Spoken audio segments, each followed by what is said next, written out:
Village food চ্যানেলে সবাইকে নমস্কার এবং স্বাগত।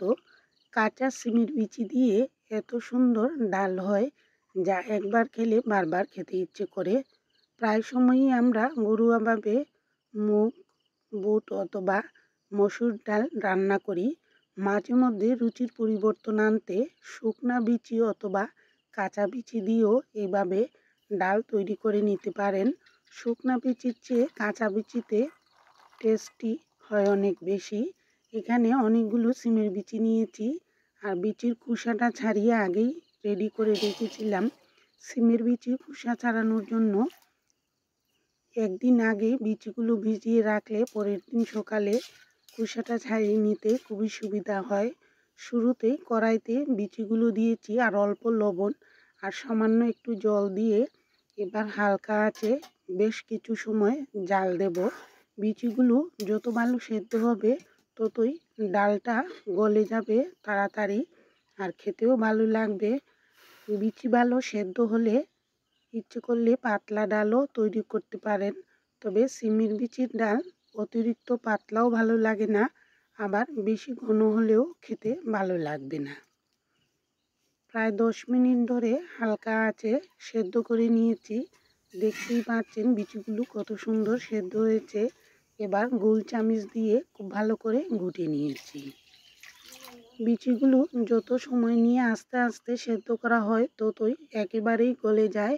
ঘুটে নেওয়ার পর পরিমাণ মতো হলুদ দিয়েছি, 2টি কাঁচামরিচ এবং কয়েকটি চেরা কাঁচামরিচ দিয়ে দিলাম। ঝালের পরিমাণ নিজেদের রুচি মতো দিয়ে দিতে হবে। লবণ তো আগেই দিয়ে রেখেছি। এবার আরও কিছু সময় জাল দেব যাতে নতুন জলটা যেটা দিয়েছি সেটা পুরোপুরি ফুটে যায়। আর জল ভালো করে ফুটিয়ে আসলে ডালটা নামিয়ে রেখেছি। সামান্য পরিমাণে চিনি দিয়েছি, যে কোনো ডালেই সামান্য চিনি দিলে খুবই ভালো লাগে।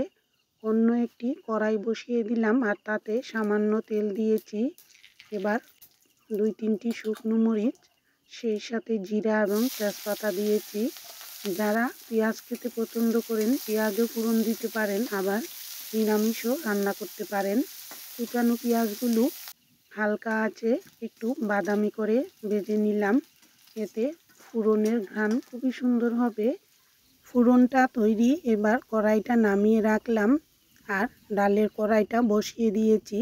পেঁয়াজ ফোড়নের ডাল খেতে কিন্তু খুবই ভালো লাগে আর প্রতিদিনের রান্নায় মাঝে মধ্যে পাঁচ ফোড়নের পরিবর্তে পেঁয়াজ ফোড়ন দিলে ভালোই লাগে।